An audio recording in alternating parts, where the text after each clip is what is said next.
നമസ്കാരം, കൊട്ടാരക്കര മീഡിയയിലേക്ക് സ്വാഗതം. കണ്ണൂർ കണ്ണപുരം പുന്നച്ചേരിയിൽ കാറും ഗ്യാസ് സിലിണ്ടറുമായി വരികയായിരുന്ന ലോറിയും കൂട്ടിയിടിച്ച് കാറിലുണ്ടായിരുന്ന ഒരു കുടുംബത്തിലെ 4 പേരും ഡ്രൈവറും മരിച്ചു. പുന്നച്ചേരി പെട്രോൾ പമ്പിന് സമീപം ഇന്നലെ രാത്രി 10:15ഓടെയാണ് സംഭവം. 4 പേർ തൽക്ഷണം മരിച്ചു. പരിക്കേറ്റ 9 വയസ്സുകാരനെ പരിയാരം മെഡിക്കൽ കോളേജ് ആശുപത്രിയിൽ എത്തിച്ചെങ്കിലും രക്ഷിക്കാനായില്ല.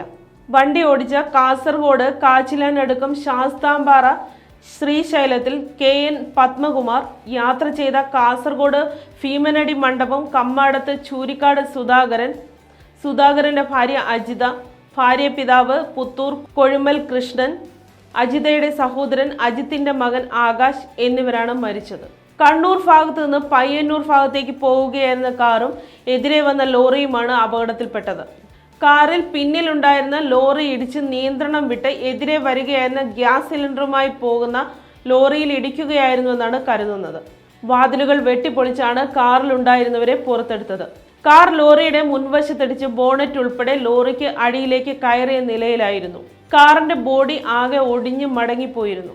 നാട്ടുകാർ എത്തിയപ്പോൾ ആർക്കും ബോധമുണ്ടായിരുന്നില്ല. വണ്ടി വെട്ടിപ്പൊളിച്ചാണ് ഉള്ളിലുണ്ടായിരുന്നവരെ പുറത്തെടുത്തത്. സമീപത്തെ ടർഫിൽ കളിക്കുന്നവരും നാട്ടുകാരും ചേർന്നാണ് പ്രാരംഭ രക്ഷാപ്രവർത്തനം നടത്തിയത്. തുടർന്ന് കണ്ണപുരം പോലീസും അഗ്നിരക്ഷാ സേനയും സ്ഥലത്തെത്തി.